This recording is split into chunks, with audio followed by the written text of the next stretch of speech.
Hello दोस्तों, नमस्कार। मैं अनुराग त्रिपाठी, आपका अपने यूट्यूब चैनल स्पीड स्टडी में स्वागत है। दोस्तों, आज हम मनोविज्ञान का भाग 7 शुरू करेंगे, जिसमें हमारा टॉपिक होगा वातावरण।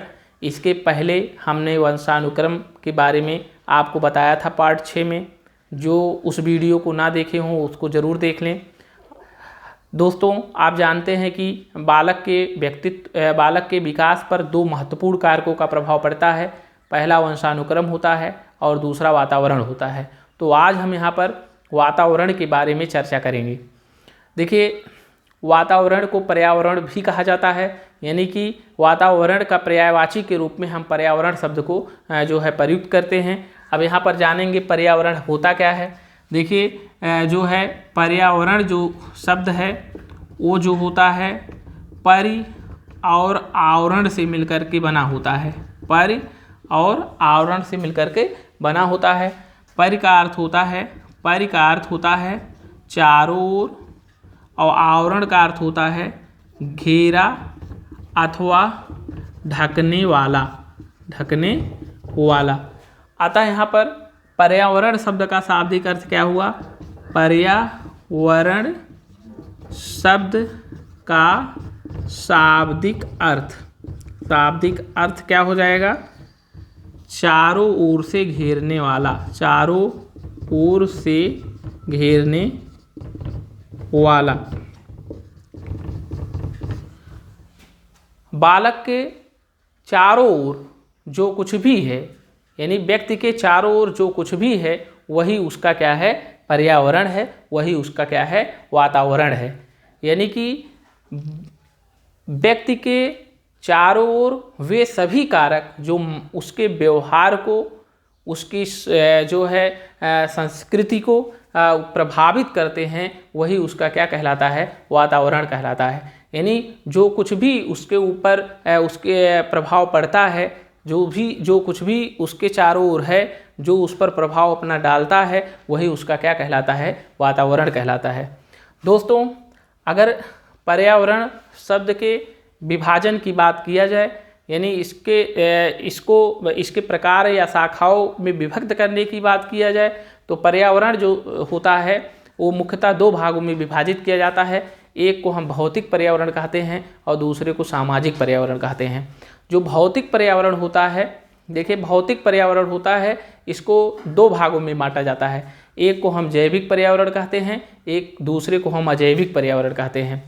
जैविक पर्यावरण के अंतर्गत सभी जो है प्राणी, पेड़ पौधे यानी सजीव वस्तुएं आती हैं, और अजैविक पर्यावरण के अंतर्गत जैसे आपका नदी, पठार, जो है झील, समुद्र, ये सब आते हैं।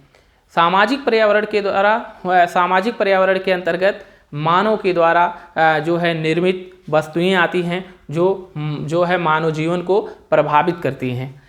अब यहाँ पर अगर संक्षेप में हम जो है पर्यावरण अथवा वातावरण के वर्गीकरण को देखें, तो यहाँ पर हम बताएंगे कि जो वातावरण होता है, इसको मुख्यतः 2 भागों में बांटा जाता है। एक को हम कहते हैं आंतरिक वातावरण, एक को कहते हैं आंतरिक वातावरण अथवा आंतरिक पर्यावरण, और दूसरे को हम कहते हैं बाह्य वातावरण। आंतरिक वातावरण से तात्पर्य व्यक्ति के शरीर में उपस्थित परिस्थितियों से होता है, जबकि बाह्य वातावरण के अंतर्गत उसके परिवार तथा समाज की परिस्थितियों से होता है। बाह्य वातावरण को भी जो है अनेक भागों में बांटा जाता है, जैसे सामाजिक वातावरण, सांस्कृतिक वातावरण, आर्थिक वातावरण इत्यादि। तो यहाँ पर अब हम जानेंगे कुछ मनोवैज्ञानिकों के अनुसार जो है वातावरण की जो है परिभाषा क्या है। देखिए, पहली परिभाषा है, राष्ट्र की परिभाषा है, पर्यावरण बाहरी शक्ति है जो हमें प्रभावित करती है। पर्यावरण जो है बाहरी शक्ति है जो हमें क्या करती है? प्रभावित करती है। दूसरा उड्वर्थ की परिभाषा है, वातावरण में वे सब बाह्य तत्व आ जाते हैं जिन्होंने अपना जीवन आरंभ करने के समय से व्यक्ति को प्रभावित किया है। मतलब जैसे बालक का जब जन्म होता है, जन्म होने के पश्चात जो है उसको जिसने प्रभावित किया है, जो तत्वों ने प्रभावित किया है, वही उसका क्या कहलाता है? वातावरण कहलाता है। तीसरा है, व्यक्ति का वातावरण उन सभी उत्तेजनाओं का योग है जिसको वह जन्म से मृत्यु तक ग्रहण करता है। इसकी परिभाषा जो दिए थे बोरिंग, लैंगफील्ड एवं वेल्ड ने दिया था। उन्होंने क्या कहा था? व्यक्ति का वातावरण उन सभी उत्तेजनाओं का योग है जिसको वह जन्म से मृत्यु तक ग्रहण करता है। तो आप ये समझ सकते हैं कि वातावरण व्यक्ति के जन्म से लेकर के मृत्यु तक चलने वाली प्रक्रिया है। यानी जब व्यक्ति का जन्म होता है उसके बाद मृत्यु होने तक जो है वह अपने चारों ओर उपस्थित जो है कारकों से प्रभावित होता रहता है। एक और परिभाषा हम जानेंगे, डगलस हालैंड की परिभाषा है। वातावरण शब्द उन सब बाह्य शक्तियों, प्रभावों और दशाओं का सामूहिक रूप में वर्णन करता है जो प्राणी के जीवन, स्वभाव, व्यवहार, अभिवृद्धि, विकास तथा परिपक्वता पर प्रभाव डालता है। इसको डगलस हालैंड ने कहा था। तो ये 4 परिभाषाएं जो है मनोवैज्ञानिकों के अनुसार है और इम्पॉर्टेंट भी है। तो इसको आप जो है समझ सकते हैं, आप नोट भी कर सकते हैं। दोस्तों जो है देखिए जो है वाटसन और जॉन लॉक ने वातावरण के संबंध में यहाँ तक बताया है कि बालक के विकास में जो वातावरण की भूमिका होती है वह वंशानुक्रम से अधिक होती है। देखिए वाटसन ने कहा था कि मुझे नवजात शिशु दे दीजिए, मैं उसे चाहूँ तो डॉक्टर, चाहूँ तो चोर, चाहूँ तो वकील बना सकता हूँ। इसका मतलब क्या है? इसका मतलब ये है कि जो बालक जिस पर्यावरण के अंतर्गत रहेगा, यानी जिस वातावरण में उसका पालन पोषण होगा, उसका प्रभाव उसी पर पड़ेगा। इसका मतलब है कि अगर बालक को हम अच्छे वातावरण में रखते हैं, हमेशा जो है शिक्षित वर्गों के साथ रखते हैं, तो निश्चित रूप से उसमें जो है आगे चल करके जो है शिक्षित बनने की शक्ति प्रदर्शित होगी। अगर हम उसी बालक को किसी ऐसे स्थान पर रखें जहाँ केवल अनपढ़ लोग हों, तो निश्चित रूप से वह बालक भी जो है शिक्षित नहीं बन पाएगा। इसलिए हम ये कह सकते हैं कि जो है बालक के विकास में वातावरण की महत्वपूर्ण भूमिका होती है। यानी उसे जिस वातावरण में रखा जाएगा उसका प्रभाव उस पर पड़ेगा। लॉक ने कहा कि जन्म के समय जो मानव का जो मस्तिष्क होता है वो कोरी स्लेट के समान होता है, जिस पर कभी भी कुछ भी लिखा जा सकता है। अर्थात उसका जैसा पर्यावरण होगा उसका विकास भी वैसा होगा। तो इन दोनों लोगों ने, एक जॉन लॉक और दूसरे जो है वाटसन, इन दोनों लोगों ने जो है वातावरण को वंशानुक्रम से महत्वपूर्ण माना था। लेकिन दोस्तों किसी भी जो बालक है अथवा व्यक्ति, हम कह सकते हैं व्यक्ति का विकास न केवल वंशानुक्रम से हो सकता है, अकेले वंशानुक्रम से नहीं हो सकता है, और ना ही अकेले वातावरण से हो सकता है। यानी अगर बालक का विकास होगा तो वातावरण और वंशानुक्रम दोनों के कारण होगा, वातावरण और वंशानुक्रम की अंतर क्रिया के कारण होगा। यानी अगर हम इसको समझें कि जैसे यहाँ पर इसको अगर समझना चाहें तो यहाँ पर देखिए क्या करेगा, यहाँ अगर बालक है और देखिए ये उसका जो है वंशानुक्रम है, वंशानुक्रम, और जो है वातावरण है, और ये यहाँ पर उसका व्यवहार। देखिए इस बालक पर जब वंशानुक्रम का प्रभाव पड़ेगा और वातावरण का प्रभाव पड़ेगा तो क्या होगा, उसका जो व्यवहार होगा वो प्रदर्शित होगा। यानी कि आप ये कह सकते हैं कि उसके व्यवहार में परिवर्तन आएगा। यानी यहाँ पर आप कह सकते हैं कि जो बालक का जो विकास होगा वंशानुक्रम और वातावरण की दोनों की अंतर क्रिया के कारण होता है। देखिए मनोवैज्ञानिक वुडवर्थ ने बताया था कि जो बालक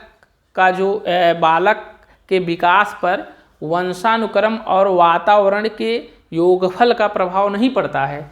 उन्होंने ये कहा था कि बालक के विकास पर वंशानुक्रम और वातावरण के गुणनफल का प्रभाव पड़ता है। यानी कि यहाँ पर उनका कहने का मतलब ये था कि जो विकास होगा, बालक का विकास जो होगा वो वातावरण, वंशानुक्रम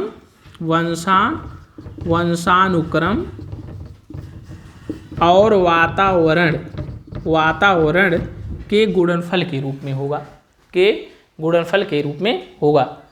अब देखते हैं यहाँ पर हम इस चीज़ को आप नोट भी कर सकते हैं, जो है वुडवर्थ का जो कथन है उसको नोट भी कर सकते हैं।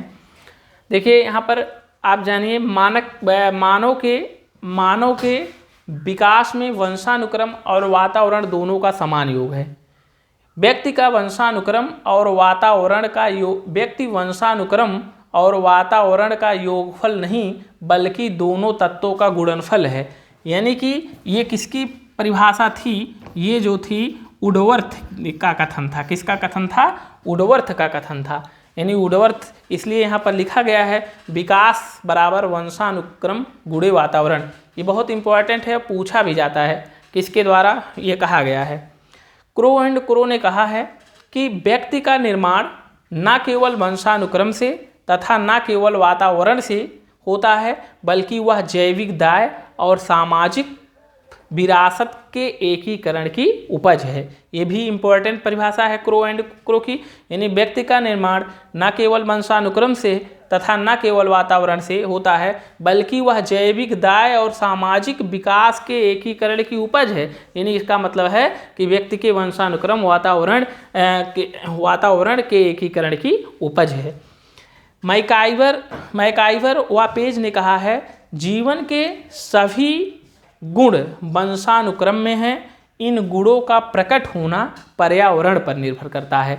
देखिए जो है आप जानते हैं कि आप यहाँ पर इनकी परिभाषा देखिए, जीवन के सभी गुण वंशानुक्रम में है तथा इन गुणों का प्रकट होना पर्यावरण है। हमने अब बताया था कि बालक जन्म के समय कुछ जन्मजात शक्तियाँ लेकर आता है जो उसे जो है अपने माता पिता से और पूर्वजों से मिलते हैं, लेकिन उस गुणों का प्रकट होना वो उसके वातावरण पर निर्भर करता है और जो है उसको अच्छे मार्गदर्शन की वहाँ पर आवश्यकता होती है, तभी जा कर के वो जो है अच्छे ढंग से क्या कर सकता है, विकास कर सकता है। तो यहाँ पर हम जो है वातावरण के बारे में आपको बताए हैं कि जो है वातावरण क्या है, वातावरण के कितने भागों में बांटा गया है, वातावरण की मनोवैज्ञानिकों के अनुसार परिभाषा क्या है, वातावरण और जो है वंशानुक्रम एक दूसरे से कैसे संबंधित हैं, और बालक के विकास पर वातावरण और जो है वंशानुक्रम का किस प्रकार प्रभाव पड़ता है। तो यहाँ पर ध्यान दीजिएगा कि बालक के व्यक्तित्व के विकास पर न केवल अकेले वंशानुक्रम का प्रभाव पड़ता है, ना अकेले वातावरण। यानी बालक का विकास न केवल वंशानुक्रम से हो सकता है और ना ही केवल वातावरण से हो सकता है, बल्कि जो है बालक का जो विकास होगा वो वंशानुक्रम और वातावरण की अंतर्क्रिया के कारण होगा। और वुडवर्थ की परिभाषा भी याद रखिएगा कि जो बालक का विकास होता है, बालक का विकास बराबर होगा वंशानुक्रम गुणे जो है वातावरण। यानी यह वंशानुक्रम और जो है वातावरण के गुणनफल के बराबर होता है। तो उम्मीद करते हैं कि आपको जो है वातावरण भी समझ में आ गया होगा। अब जो है जो वंशानुक्रम वातावरण वाला जो है वीडियो ना देखे हों वो देख लेंगे, इस टॉपिक को पढ़ लेंगे अच्छे ढंग से। इसके बाद हम जो है पार्ट हमारे जो है आते रहेंगे और हम क्रम से आपको जो है पढ़ा रहे हैं मनोविज्ञान में। यानी आप पहले टॉपिक से लेकर के अभी तक जो हमने पढ़ाया है एक क्रमिक रूप में पढ़ाया है। तो निश्चित रूप से अगर आप पूरा पढ़ते जाएंगे तो मनोविज्ञान पर आपकी जो है अच्छी जो है पकड़ बन जाएगी, कोई भी प्रश्न आप गलत नहीं करेंगे। ये वीडियो अगर आपको अच्छा लगा हो तो शेयर, सब्सक्राइब, लाइक ज़रूर करें। धन्यवाद।